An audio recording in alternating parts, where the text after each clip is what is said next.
começar o compartilhamento do texto, eu quero compartilhar uma coisa com vocês, uma imagem que bom, vocês que são meus alunos há tanto tempo já sabem do meu amor, né?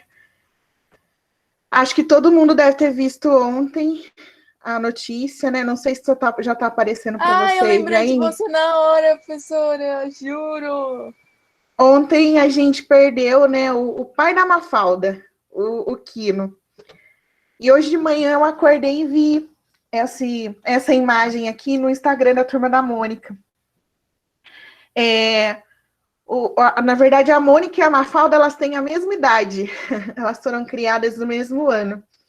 E quando aconteceu os 50 anos da Mônica, também eram os 50 anos da Mafalda, o Maurício de Souza fez um desenho, sabe, da Mônica com a Mafalda, presenteou o Quino.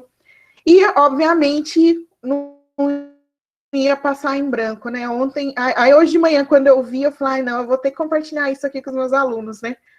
Uma consolando a outra, e a Mafalda sempre, né, com o seu mundinho do lado aqui, porque ela tem essa preocupação, né? Ela está sempre ajudando a gente a pensar para que rumos que o lugar onde a gente vive tá tomando, né? Sempre, acho que todo mundo aqui conhece a Mafalda, né? E acredito que a maioria meio que já sabe o quanto eu gosto, e eu tô sempre exemplificando com ela também. É uma menina muito questionadora e que faz a gente pensar em muitas coisas. Então, assim, é muito triste. A gente está perdendo as pessoas que ajudam a gente a realmente pensar, né? Pensar as decisões que são tomadas, os caminhos que a humanidade tem escolhido. E quando a gente começa a ver essas pessoas indo embora, dá uma estremecida, né? Eu falei, poxa, será que a gente está ficando, como eu posso dizer, mais enfraquecido, né? Nessa questão da visão crítica das coisas? Então, eu só queria dividir com vocês uma perda e uma pena que ele tenha partido. É claro, né? É uma pessoa que ele já era de idade mais avançada, tinha 88 anos. Então, assim, as pessoas não duram para sempre, a gente sabe. Mas é sempre triste, né? É muito triste. Eu particularmente, fiquei muito triste. Mas, enfim, só queria dividir com vocês, não sabia se todos tinham visto, mas ele se foi, mas a Mafalda continua aqui para ajudar a gente a pensar sobre o mundo, né? Bom, vou parar aqui. Agora eu vou dividir com vocês o texto desta semana. Espera aí que eu estou perdida nas abas. Uma janela. Bom, espero que vocês tenham lido o texto, tendo em vista que, gente, é uma página, né? Então, assim, eu até, digamos assim, que eu meio que compreendia quando os capítulos não eram lidos para a aula, porque são, né, são textos maiores, mas aqui é uma folha só, espero que vocês pelo menos tenham passado a vista por si. Então, a gente vai trabalhar a ideia dos organismos internacionais, né? Então, pensando a partir deste nome, né? Para vocês, assim, o que vem a ser, né, esses organismos internacionais? Quem leu, ou quem já tinha ouvido falar nessa expressão e poderia tentar falar aqui para gente? Tipo assim, são organizações que elas tomam as decisões, tipo, em nível mundial. Tipo assim, não é quando ultrapassa, tipo assim, quando já, tipo, por exemplo, quando, ai, não sei explicar, mas tipo assim, quando o país já não pode fazer nada, tipo, quem que seria responsável por isso? E aí essas organizações são responsáveis por tomar as decisões mundiais. Olha, uma ideia interessante, né? Quando o país não consegue encontrar um caminho, vai buscar aí esse suporte numa organização internacional. É uma das funções, sim, né? É uma das coisas das quais os organismos servem, né? Mais alguém gostaria de fazer alguma colocação sobre o tema? Não? Então, Ah, gente. Oi, desculpa. então, tipo, essas organizações internacionais ajudam de todas as maneiras todos os países, certo? Tipo, ai, eu não sei explicar também, que saco. Mas, tipo, igual a Isabelle falou, eles estão ali para ajudar todos os países para tipo, não entrar num conflito ou alguma coisa desse tipo. A gente vai entender o seguinte, que apesar de dar essa impressão de que a ajuda é para todos os países, na verdade, existe a questão de quem faz parte dessas organizações. Nem todos os países do mundo participam de todas essas organizações. Tá? Existem alguns países que estão presentes em algumas e não em outras. Também tem a questão de quem funda essas organizações, em que país ou quais países elas começam, e isso pode afetar o funcionamento e a relação que os países têm com essas organizações, tá? Porque daí também tem a questão de conflito de interesse, enfim, uma série de coisas que vão refletir depois nessas relações. Mais recentemente, a gente tem junto aí com uma onda negacionista, a gente também tem um esforço em alguns países, né? Vamos deixar isso claro também, em alguns países, um esforço em desacreditar essas organizações, né? Tentar deslegitimar, colocar em dúvida a funcionalidade dessas organizações e a seriedade do trabalho que elas fazem. Então, a gente vai falar um pouco dessas organizações, e aí vocês vão entender isso que eu estou querendo dizer, né? Que esse trabalho, esse esforço que a gente observa em alguns países para tentar deslegitimar essas organizações que são, assim, organizações quase seculares, tem organizações aí bem antigas, né? Então, a gente vai discutir um pouquinho isso. Bom, a primeira coisa que eu quero falar é que neste texto nós estamos abordando organizações internacionais que têm vínculos governamentais. Então, todas elas têm relação com países, né, com governos de países. Isso é uma coisa importante da gente pontuar, por quê?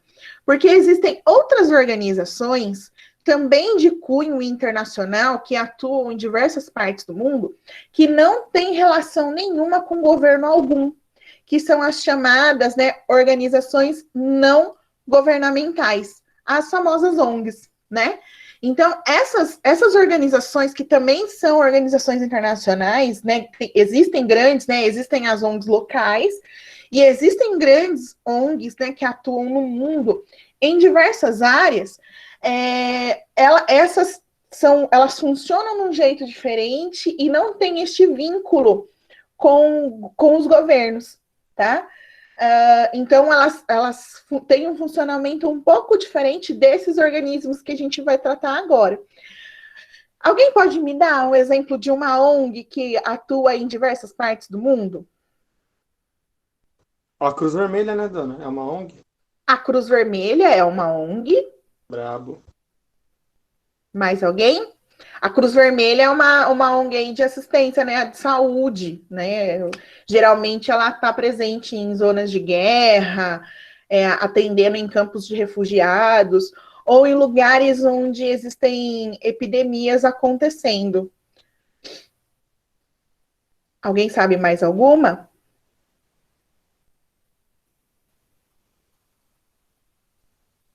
Dona, eu já ouvi falar de uma, mas eu não lembro o nome. Calma, eu vou tentar lembrar. Acho que é Braque, não lembro. Você sabe o ramo de atuação dela, no que ela... Não, mas eu já ouvi falar. Eu tava vendo uma reportagem, aí falou. Não, esse é Braque, não lembro. Eu agora, assim, pelo som do nome, também não me vem à cabeça. Eu vou dar uma dica. Gente, que uma ONG que tenha preocupações ambientais. Vocês conhecem alguma? Nossa, dona, não vem nada. Nossa, mas pior que, Galera, tipo, eu conheço vários, só que aí lembrar do nome já é mais complicado. o Greenpeace. Greenpeace é uma ONG de causa ambiental que atua no mundo como um todo. Os caras interceptam navio que pesca baleia, sabe? É uns negócios muito louco, assim. Os voluntários do Greenpeace é tudo meio doidão. Mas acho que tem que ser mesmo meio doido, né? Porque para tentar se colocar frente aí às questões, aos ataques que o meio ambiente sofre, né? Então, o Greenpeace é um nome que é muito assim emblemático, mas existem outras, né? A WWF, que é uma que tem um pandinha de mascote. Com certeza vocês já viram isso em algum lugar, se vocês observarem. Se vocês virem o bichinho, vocês vão lembrar, sim. Então, tem isso, tem a Caritas, que é também uma ONG de assistencialismo, tem o Médicos Sem Fronteiras, que também é uma organização não governamental preocupada em oferecer serviços básicos de saúde nos espaços onde a saúde não chega. Inclusive, aqui a gente teve recentemente uma situação diplomática envolvendo o Médicos Sem Fronteiras, porque o governo brasileiro estava impedindo o Médicos Sem Fronteiras de chegar em algumas tribos da Amazônia que estavam sendo atingidas pelo Covid-19. Os médicos estavam dispostos a ir até lá para oferecer o tratamento, e o governo brasileiro não estava permitindo a entrada da ONG no Brasil para fazer isso. E aí, né, cada um tire suas conclusões, porque, né, esses caras só estão indo lá para oferecer tratamento e nada mais do que isso. Nem tem petróleo lá, por que os caras estão tão em choque? Oi? Nem tem petróleo lá, por que os caras estão tão em choque de entrar no território? Pois é, mas se eu te contar que tem. Ai, Tem, e aí isso também seria um assunto para a gente conversar um outro dia, dar uma aula com certeza, mas tem tudo a ver com a questão do desmatamento, né? São as riquezas que estão sob a Amazônia, né? Então, é muito mais interessante eu derrubar a floresta e explorar o que tem embaixo da terra? Não sei, né? Então, fica aí, tô jogando para vocês pensarem. Mas, na verdade, eu só quis dar alguns exemplos. Então, tem nomes que vocês já tiveram, mesmo sem saber que são ONGs, mas que vocês já tiveram contatos, já viram alguma propaganda, porque eles têm os programas de arrecadação, né, de fundos para você ser um apoiador da causa. Então, existe a presença desses organismos internacionais que não têm relação com os governos, tá? Mas o foco da aula hoje é a gente observar os organismos que têm algum vínculo com os países, né? E com os seus governos. Então, assim, a ideia de um organismo internacional, de uma organização internacional, é juntar realmente os países em prol aí de um objetivo comum, né, de um bem maior, e que um possa ajudar o outro dentro dessa organização. Por isso que eu estou dizendo assim, que aquela ideia de que o organismo internacional está ali para ajudar todos os países do mundo, nem sempre funciona assim, porque tem alguns organismos que não agregam todos os países do mundo. A gente vai ver aqui alguns exemplos, tá? Bom, talvez desses organismos internacionais, o que a gente mais conhece já, e mais ouve falar é a ONU, né? Que é a Organização das Nações Unidas. Vocês já com certeza passaram por ela em outros momentos aí da vida escolar de vocês. A ONU, ela é criada no pós-Segunda Guerra, né? Visto que a Liga das Nações, que foi criada depois da Primeira Guerra, tinha o objetivo lá de promover a paz mundial, a Liga das Nações falhou nisso, né? Porque se ela tivesse conseguido, não teria acontecido a Segunda Guerra.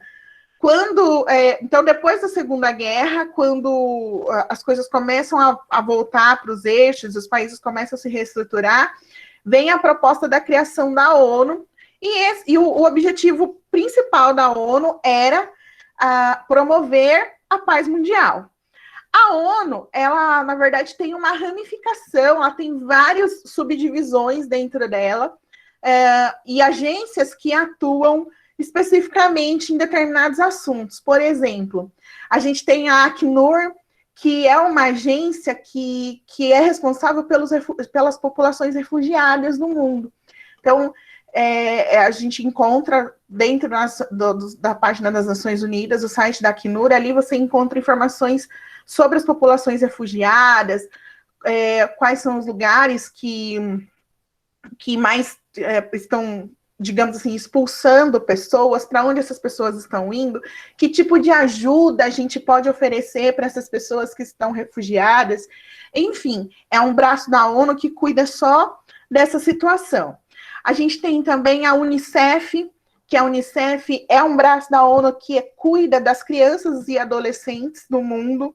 Então, acredito que vocês já ouviram falar nesse nome também, né, na Unicef.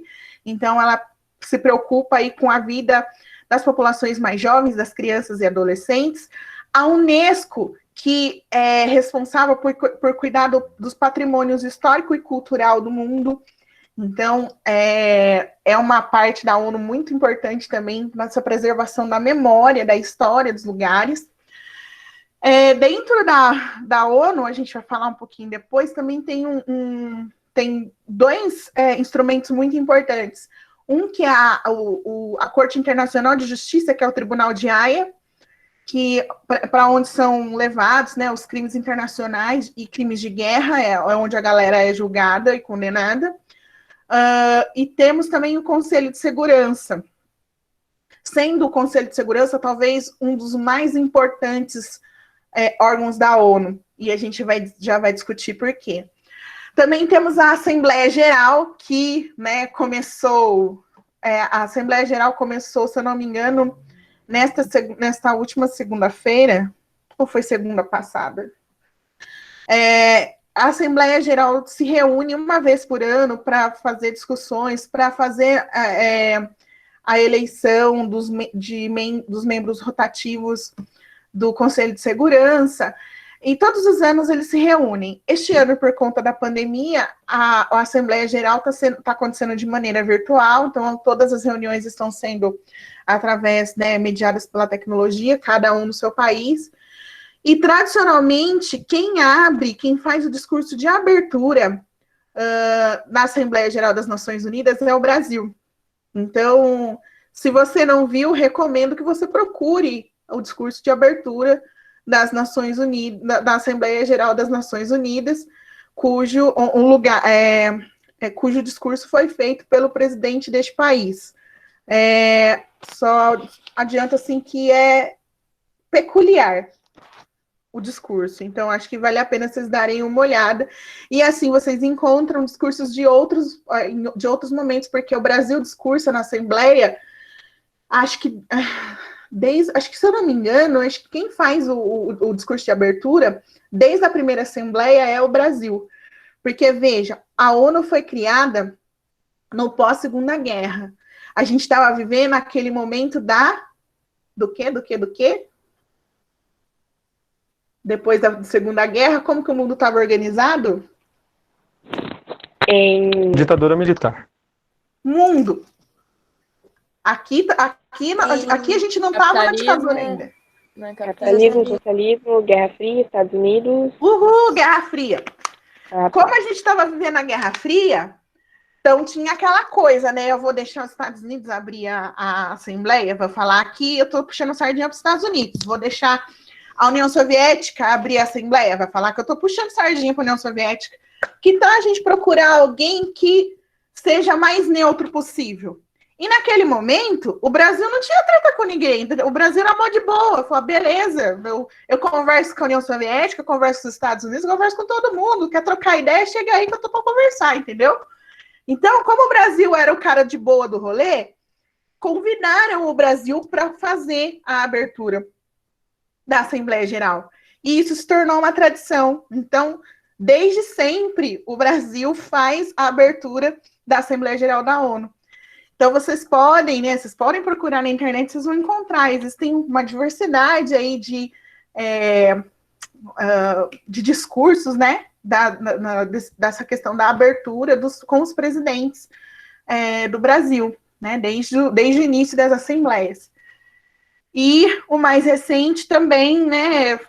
Como eu disse, vale a pena vocês darem uma olhada e tirarem suas próprias conclusões pelas colocações, em especial em relação à questão ambiental, né? A gente está aí, eu não sei onde vocês moram, mas pelo menos onde eu moro, o ar está muito difícil de respirar, o cheiro de fumaça constante no ar, e de uma fumaça que você não sabe de onde vem, porque pelo menos aqui perto da minha casa eu não vejo nada pegando fogo, mas está tudo bem, né? Não tem problema nenhum com o meio ambiente do país. Então, assim, acho que vale a pena, uma hora que vocês estiverem de boa aí na internet, dá uma procurada, dá uma olhada.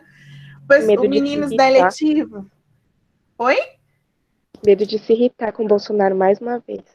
Aí eu já não posso te garantir que você não vá se irritar.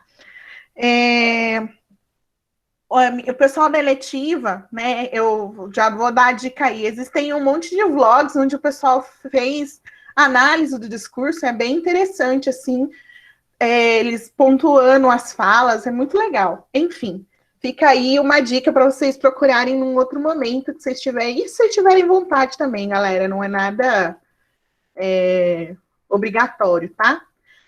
Bom, além da ONU, outra coisa também que a gente tem que levar em consideração na importância da ONU é a Declaração Universal dos Direitos Humanos, né? Que também é um outro documento que vem sendo, nos últimos anos, altamente atacado dentro de alguns países, dentro de algumas lógicas aí de governo, onde esse documento é atacado, mas ele também existiu todo um contexto da criação deste documento, que deriva, sim, de muitas coisas que aconteceram durante a Segunda Guerra Mundial, e a ideia da construção deste documento é justamente preservar e garantir alguns direitos básicos para qualquer cidadão do mundo. Então, a ONU também ela tá diretamente ligada à Declaração dos Direitos Humanos, e por isso também ela vem sofrendo ataques e recebendo alguns rótulos inadequados, né? Bom, além da questão da ONU, a gente tem o FMI, que é o Fundo Monetário Internacional. Vocês já ouviram falar dessa sigla em outro momento, o FMI? Não. Acho que não. Então, talvez vocês vão... agora, quando vocês começarem a fazer uma leitura de mídia, assim, leitura de notícia, ou assistir o jornal, tudo mais, prestar atenção na parte de noticiário econômico, o FMI é um organismo internacional que, se eu não me engano, são aproximadamente 170 países que fazem parte. Então, a gente já tem o FMI, que não são todos os países do mundo que fazem parte. Então, o FMI, ele já não ajuda todo mundo. E aí, também, esse ajuda, eu vou pôr uma ajuda entre aspas aí, para vocês vão entender por quê.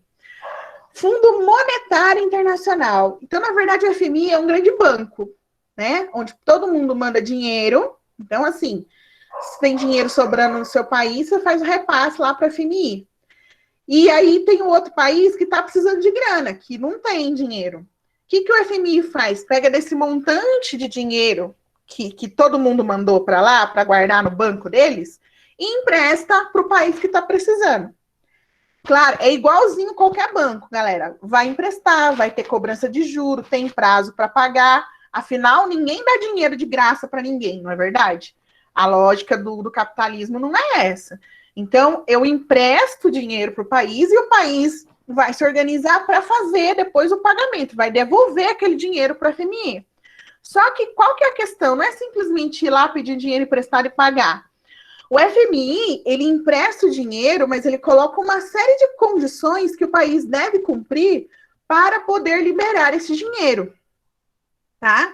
Então, geralmente, essas condições, elas têm a ver tanto com as questões econômicas do país, então o país tem que fazer uma série de ajustes econômicos para que o FMI empreste o dinheiro, e também existem algumas condições sociais, que também são colocadas como condição para que o FMI empreste dinheiro. Por exemplo, o Brasil já tomou vários empréstimos do FMI, a gente já precisou de dinheiro deles. Eles colocaram, por exemplo, algumas metas na educação brasileira para condicionar o empréstimo desse dinheiro. Então, aumentar o número de matrículas, aumentar o número de escola, aumentar índice, né, de aprendizado. Falando assim, até que não parece ruim. Poxa, tu vai, então, para emprestar o dinheiro, eles vão obrigar com que o Brasil olhe mais para a educação. Parece bonito no discurso, mas na prática, o que a gente acaba percebendo são um monte de jeitos que o governo brasileiro acaba dando para atender esses índices, que não necessariamente vão refletir numa melhora das condições da educação, por exemplo. Né? Isso é só uma coisa que eu estou usando aqui, existem outras, né? Controle de inflação, tem que ter algum controle de alguns setores econômicos. Então, não é tão simples assim conseguir esse dinheiro emprestado do FMI. E outra, né, gente? Dívida é dívida, tem juros, a dívida geralmente não é uma dívida pequena, você demora para pagar. Então, assim, não é interessante ficar buscando esses empréstimos. No entanto, tem momentos em que a economia de um país não tem mais de onde tirar recurso. Então, o FMI está ali para oferecer esse tipo de recursos, né? De possibilidade. Então, aqui, ó, você está precisando de dinheiro? Eu tenho. Se eu posso te emprestar, desde que você faça isso, isso e isso para mim. Tá? Gente, até aqui tudo bem? Vocês estão conseguindo acompanhar? Tá tranquilo? Tranquilo, professora? Sim. Tá. Bom, também junto com o FMI, até passou aqui, também tem a questão do Banco Mundial, né? O Banco Mundial, ele também tem esse mesmo intuito, né? Muitas vezes eles trabalham até em conjunto, o FMI com o Banco Mundial, para conseguir esses recursos para os países, né? Mas é sempre nesse intuito do empréstimo, que vai ser pago com juros e sempre submetido a uma série de condições que o país que está pedindo o empréstimo tem que se submeter para conseguir ter o dinheiro aprovado, né? O empréstimo aprovado para si. Bom, aí a gente vai voltar na ideia da ONU, né? Esse texto, como eu disse, esse texto aqui, eu peguei na internet, eu não gostei de muita coisa que está colocada, apesar dele ele faz como se diz assim, ele consegue abranger as principais organizações. Mas, né, como eu falei, eu tive esse problema com questão do material, foi o que eu consegui arrumar de menos pior. Então, eu vou fazer algumas considerações. Aqui ele fala que a ONU é chamada de estatal mundial. Gente, eu tenho 38 anos, nunca vi ninguém chamar a ONU de estatal mundial. De verdade. Então, assim, não sei onde é aquela chamada disso. Então, por mim, vocês podem abstrair desse nome aqui, porque eu li um monte de coisa a respeito, nunca li essa expressão. Aí eu falei que dentro da ONU, a gente ia falar do Conselho de Segurança. O Conselho de Segurança é um órgão importantíssimo dentro da ONU, porque é ele que decide a respeito de questões conflituosas no mundo. Meio que, assim, é o Conselho de Segurança que decide se pode começar uma guerra ou não. como que o Conselho de Segurança é formado? A ONU tem um pouco mais de 200 membros, acho que 203, se não me engano. Dentro desses 203, o Conselho de Segurança é formado por 15 países. Desses 15 países, 5 países são considerados os membros permanentes do Conselho de Segurança. Quem são esses membros permanentes? Olha só, né, que surpresa. Estados Unidos, China, França, Reino Unido e Rússia. Esses são os 5 países que são membros permanentes do Conselho de Segurança. O que significa ser permanente? O que é permanente? É que não pode sair, não podem tirar, sei lá. Exatamente. Que vai ficar lá para sempre. Que vai, né, que não pode mudar, que vai ficar lá para sempre. Então, esses 5, eles nunca vão sair do Conselho de Segurança. Estados Unidos, China, França, Reino Unido e Rússia. Então, são 5 países que vão estar ali sempre. Os outros 10 que formam os 15 do Conselho de Segurança são os membros temporários. Os membros temporários, eles são eleitos nas reuniões da Assembleia Geral. Então, a Assembleia que está acontecendo agora vai eleger alguns membros temporários para o Conselho de Segurança. O mandato do membro temporário é de 2 anos. Então, a cada 2 anos, a gente tem alteração de alguns membros do Conselho de Segurança, tá? E existe uma diferença, além dessa questão de que o membro temporário, ele vai ficar ali 2 anos, depois ele pode ou não ser reeleito, né? Ou ele pode ficar, ou ele pode ser substituído. Além disso, tem uma diferença fundamental entre os membros temporários e os permanentes. Os membros permanentes têm uma coisa chamada poder de veto. Pessoal, o que é vetar uma coisa? Eles podem cancelar algum projeto, igual o presidente faz às vezes. Isso. O poder de veto é o cara que vai falar não, né? Se um só falar não e todo mundo falou sim, o que vale é o não do cara sozinho que falou não. Então, dentro dessa lógica, dos 15 membros, a gente tem 5 que têm o poder de vetar qualquer decisão que for tomada pelo Conselho, mesmo que a decisão tenha vindo da maioria. Então, se tiveram 14 votos a favor e um voto que foi contra, e esse um que foi contra é um dos 5 que são membros permanentes, vale a vontade desse um que votou contra. Não é a vontade da maioria.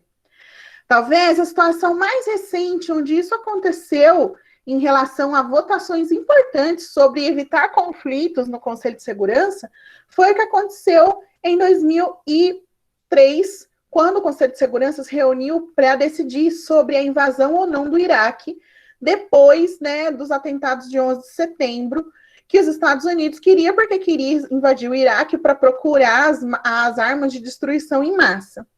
Essa questão foi levada para o Conselho de Segurança e por 13 votos a 2, né, que no caso os Estados Unidos votaram contra, e o Reino Unido também, porque o Reino Unido depois até mandou o exército, né, britânico para ajudar o exército estadunidense na invasão do Iraque. Os dois colocaram contra, né, a decisão de não invadir, porque o Conselho, a maioria, tinha votado para não invadir o Iraque. Não era vontade do Conselho de Segurança. Mas quem queria invadir, olha só, era alguém que tinha o poder de veto. Então, eles simplesmente falaram, eu não estou nem aí, eu estou vetando a decisão e eu vou entrar no Iraque. E aí, o resto da história a gente já sabe, né? Ficaram lá no Iraque por quase 10 anos, e passaram-se ali mais de 2, né, o exército começou a ser retirado no final do segundo mandato do Obama. Então, assim, talvez, acho que uma das decisões mais recentes e mais emblemáticas foi essa questão da invasão do Iraque. Então, situações de conflito, como, por exemplo, o que vem acontecendo na Síria, todas as tensões entre Israel e Palestina, essas são discussões que são levadas para o Conselho de Segurança. Então, toda vez que existe um risco iminente de um possível conflito armado, de um possível embate entre 2 ou mais países, essa questão é levada para o Conselho de Segurança, para saber se eles precisam fazer alguma intervenção, ou se as pessoas, né, os países que estão se estranhando ali a ponto de começar uma disputa, se eles fazem parte da ONU, isso também é levado para o Conselho de Segurança para que eles deliberem e falem, não, galera, vocês não vão começar uma guerra agora. Ou não, beleza, vocês precisam realmente se enfrentar. É meio estranho falar isso, não, beleza, eles precisam se enfrentar, mas se o Conselho decide, né, tá decidido. Mas, geralmente, essas decisões, elas não acontecem assim, porque, como eu disse, o objetivo da ONU é promover a paz, não promover a guerra. Mas existem situações em que a ONU ela não consegue segurar que esses conflitos aconteçam. E quando essa situação beira essa condição de a ONU não consegue evitar que o conflito aconteça, cabe também ao Conselho de Segurança a decisão de saber se é necessário enviar as tropas da ONU para o lugar, para ajudar um dos lados da guerra? Não, mas para dar amparo para os civis que estão nesse lugar. Então, existe, né, as forças da ONU mesmo, é como se fosse um exército, que está sob o controle da ONU, que acaba atuando em regiões de conflito no mundo. Tem um filme que acho que é um documentário da Netflix que chama Capacetes Brancos, que mostra um pouco dessa questão dessas forças da ONU em regiões do mundo onde acontecem conflitos. Também tem um filme, pior que eu não lembro a censura dele, para falar, se vocês assistirem, que, na verdade, mostra a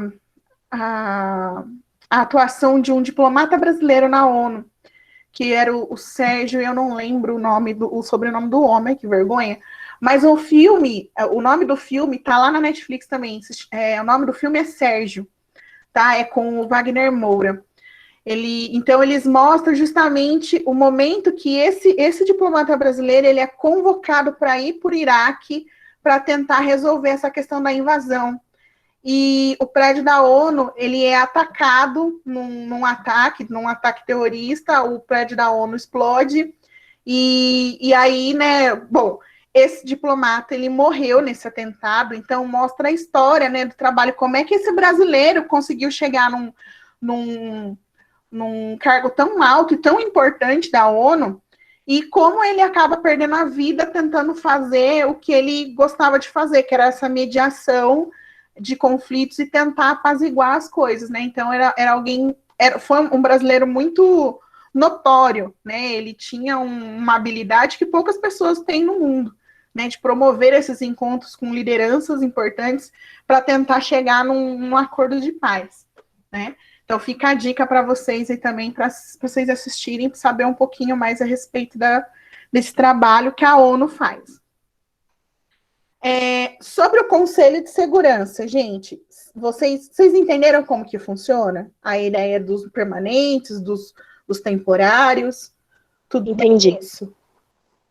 Vale a pena ressaltar aqui que o Brasil fez parte do Conselho de Segurança por 2 mandatos consecutivos, depois, acho que entre 2002 e 2010. E nesse momento, durante esse período, enquanto a gente esteve no Conselho de Segurança, houve um pleito, né? Existiu uma campanha para se tornar o Brasil um membro permanente também, inclusive com o apoio de outros países. Mas é aquilo, né, galera? Vocês acham mesmo que essas 5 grandes nações vão dividir o brinquedo mais precioso delas com outras nações, assim, livremente, né? Vão ter que dividir o poder de veto com alguém que não está ali desde o começo? É estranho, né? Existiu a campanha e tudo mais, mas acho que no fundo era sabido que a gente não conseguiria fazer essa alteração, né? De incluir o Brasil como um membro permanente. Mas existiu essa campanha. No entanto, depois disso, acabaram os nossos mandatos, a gente se afastou do conselho, não sei se propositalmente ou não, mas a gente está fora já do Conselho de Segurança há algum tempo. Mas é interessante a gente pensar essa perspectiva de que outras nações também enxergam o Brasil como uma figura, uma força diplomática, né? Ou enxergavam, pelo menos, como uma força diplomática, alguém que poderia trazer ali, como eu posso dizer, trazer um equilíbrio para os debates, né? Para tentar apaziguar situações aí de conflito, né? É aquela ideia, de novo, de ver o Brasil, aquele cara aquele cara que chega para acabar com a briga, né? Gente, deixa disso. O Brasil é o grande cara do deixa disso. Deixa para lá, vamos resolver de outro jeito. Pelo menos era assim que a gente era visto, né?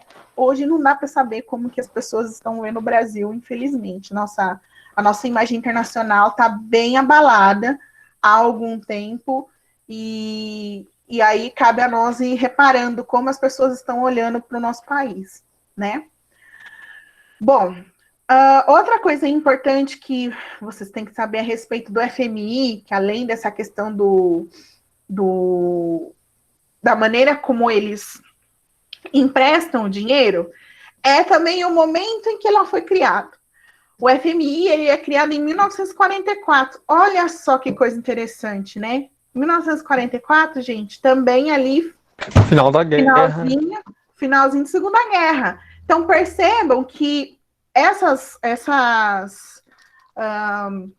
esses organismos, eles meio que surgem quase todos ao mesmo tempo, né? Aí fica aí, por que será, né?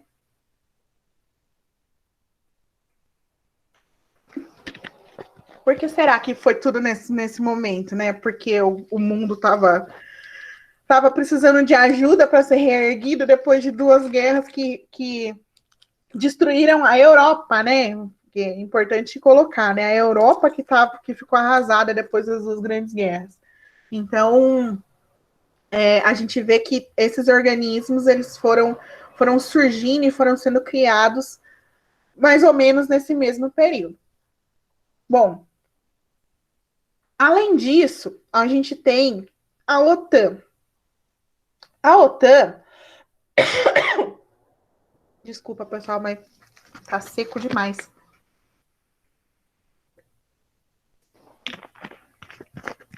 Bom, a OTAN, que é a Organização do Tratado do Atlântico Norte.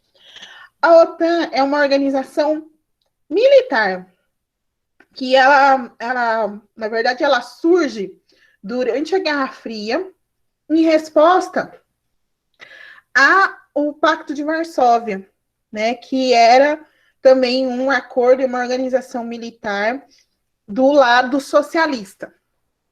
Então, assim, a OTAN é criada como resposta ao Pacto de Varsóvia. Só que, como tudo, né, quando acaba a Guerra Fria e se dissolve a União Soviética, o Pacto de Varsóvia também se dissolveu junto, e a OTAN existe até hoje. Então, essa organização militar, ela existe até hoje, e ela atua ainda em conflitos recentes, como o que está acontecendo na Síria, o que aconteceu na Líbia. Obviamente, eles tiveram participação na invasão do Iraque. Então, a OTAN, ela é uma organização militar que tinha, né, como objetivo original, né, oferecer essa ajuda militar aos aliados do bloco capitalista, mas que quando isso tudo deixou de existir, né, quando acabou a Guerra Fria, ela continua existindo e continua atuando em conflitos pelo mundo, certo? E é importante dizer que a OTAN tem ali uma ligação muito íntima com os Estados Unidos, então, vocês imaginam, né? Todo lugar onde tem treta, se os Estados Unidos estão, logo a OTAN está também, tá? Então, meio que não dá para separar uma da outra, tá? Bom, aí a gente já começando a se encaminhar para o fim, a gente tem aqui a OMC, né, que é a Organização Mundial do Comércio. A OMC, ela tem uma característica muito peculiar e é muito importante, porque ela ajuda a organizar algumas transações econômicas entre os países. Então, existem alguns conflitos a respeito da maneira como algumas trocas comerciais acontecem, a respeito, por exemplo, do subsídio a algumas culturas. Bom, todo mundo sabe o que é subsídio?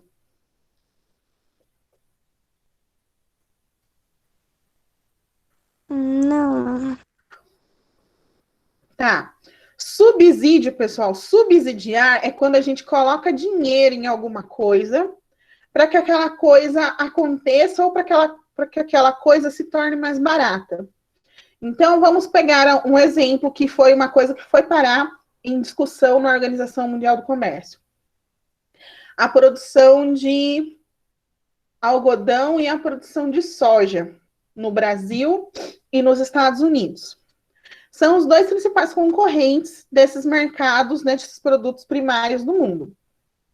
O Brasil é um grande produtor, os Estados Unidos também é, e eles acabam disputando os mesmos mercados, né, os mesmos clientes. Quando os Estados Unidos percebeu que o Brasil estava crescendo e estava ganhando alguns mercados que antes eles dominavam, o que o governo estadunidense fez? Ofereceu dinheiro aos produtores agrícolas, então subsidiou, então deu dinheiro para quem produz soja, produz algodão, para fazer com que os seus produtos, o custo de produção, fosse menor do que o custo de produção desses mesmos produtos no Brasil. Então, o governo dos Estados Unidos deu dinheiro para o agricultor, e esse dinheiro que o agricultor ganhou fez com que o preço do produto dele ficasse mais baixo. E aí, aquela lógica, né, pessoal? Você está lá comprando, você tem dois produtos de mesma qualidade. Aí um está mais barato que o outro. Geralmente a gente vai e compra aquele que está mais barato. E foi isso que aconteceu. Então, o Brasil começou a perder alguns determinados mercados por conta do subsídio que o governo dos Estados Unidos deu. Quando isso veio à tona, o Brasil levou a questão para a OMC, porque não é permitido o subsídio agrícola. Não é permitido que o Estado, né, que o governo dê dinheiro para o produtor, porque ele não emprestou, deu assim, sem esperar nada em troca. Só esperar isso, né, que ele conquistasse esse mercado que eles tinham perdido para o Brasil. Então, essa questão foi levada para a OMC, foi julgada, e os Estados Unidos perderam, justamente porque, de acordo com as regras aí do comércio mundial, não pode existir esse tipo de subsídio. Para fazer porque daí ele estaria promovendo a competição aí desleal, né? Uma competição que não é justa entre os países. Então, para haver justiça dentro dessas trocas, a organização decidiu punir os Estados Unidos por esse subsídio, e o Brasil voltou a ter os mercados que tinham sido tomados. Então, veja, parece uma coisa boba, mas essas relações são muito importantes, porque isso pode afundar a economia de um país, né? Essa competição desleal.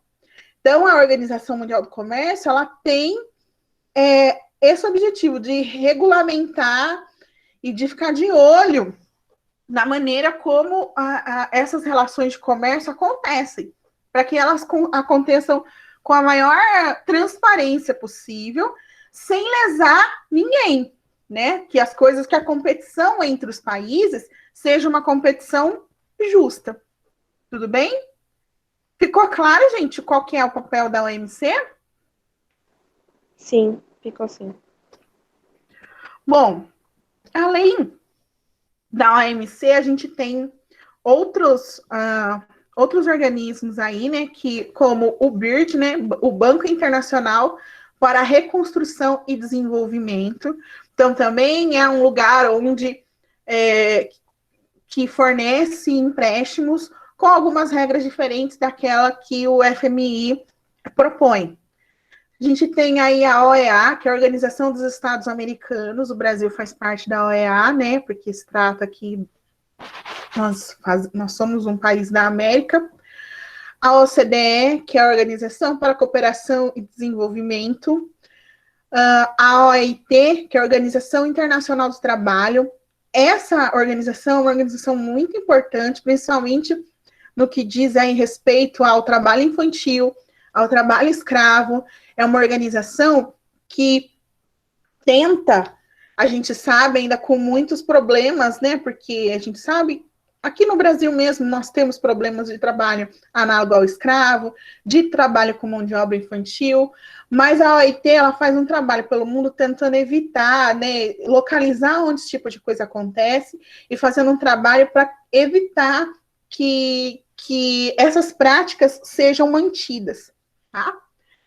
Bom, e aí talvez uma que a gente tenha ouvido muito falar nesse ano, que é a Organização Mundial da Saúde, né, a OMS, entre tantas outras que nós temos aí. A OMS, assim como a ONU, vocês também, né, pensando principalmente no exemplo da OMS, vocês com certeza devem ter se deparado com alguma notícia ou declaração ou fala tentando desacreditar no que a OMS recomenda, né? Organização Mundial da Saúde.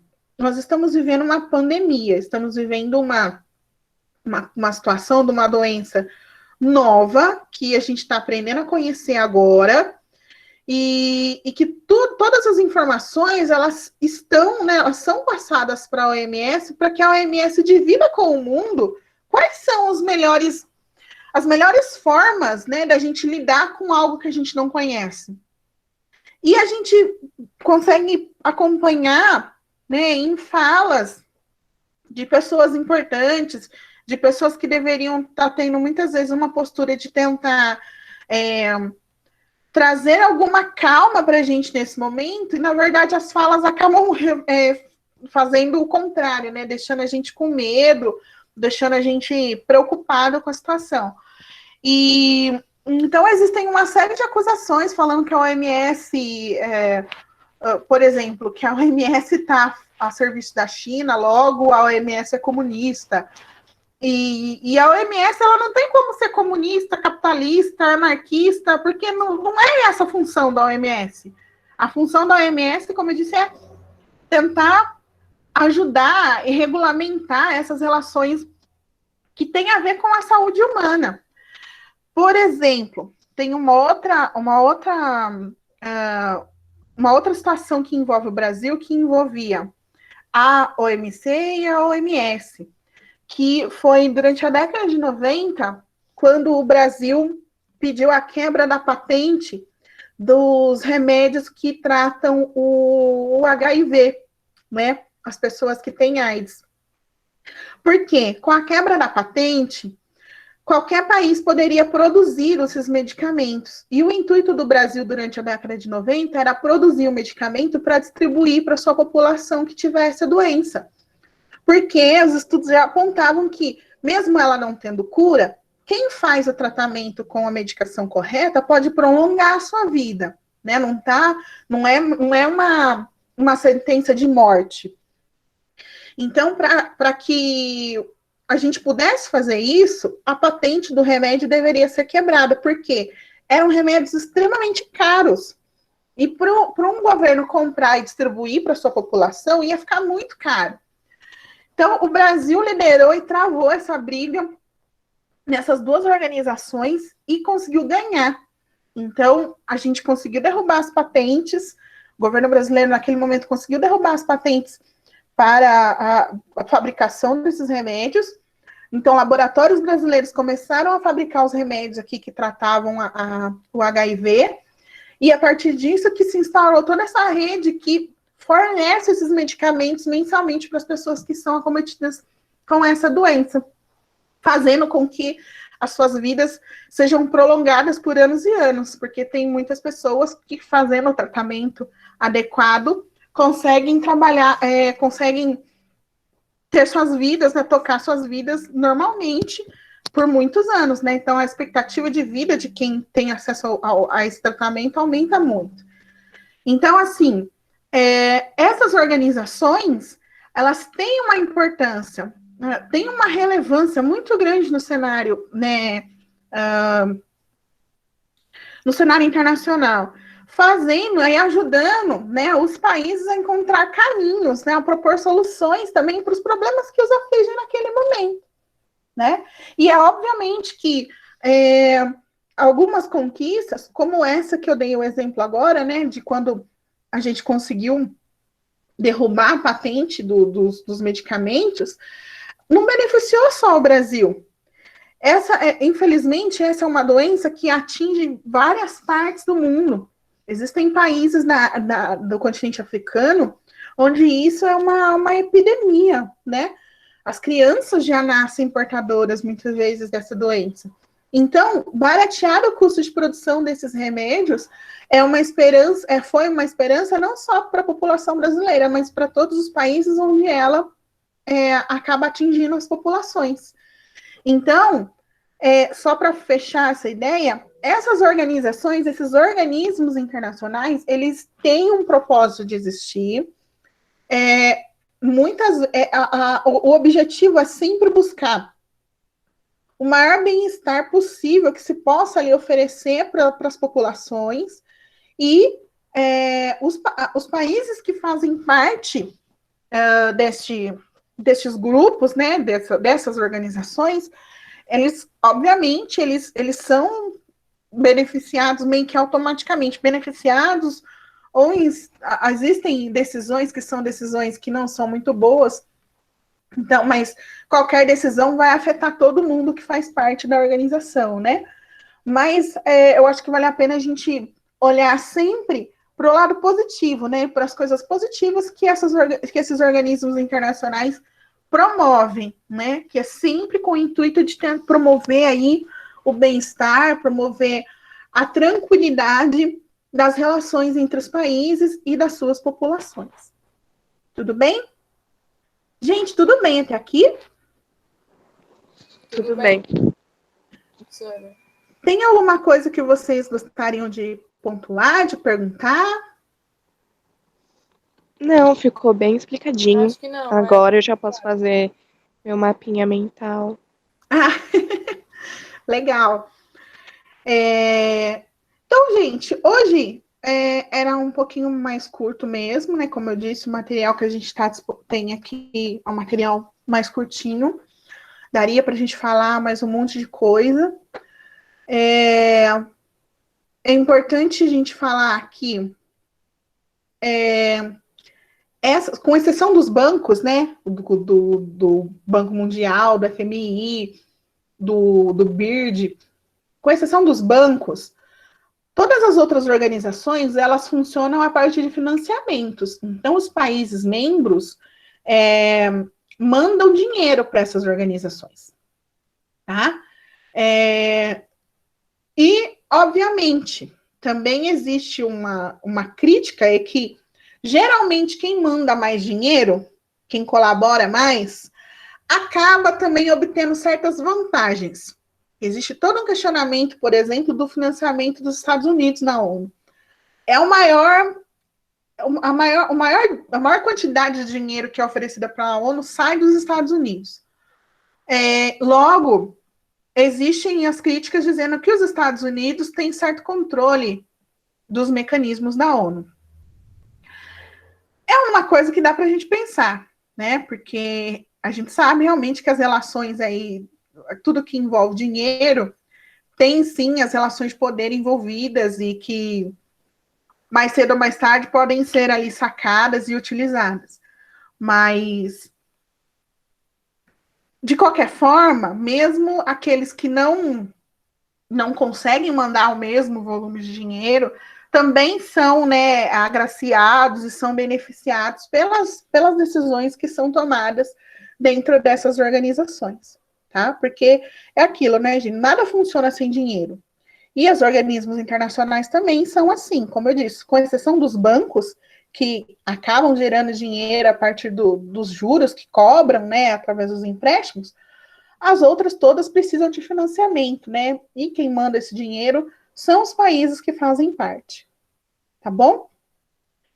Tudo bem, gente? Mais alguma Alguma pergunta, alguma colocação sobre? Não. Acho que não, senhora. Então, gente, se não existem mais perguntas sobre este assunto, a gente pode encerrar. Vou até parar aqui a gravação. A gente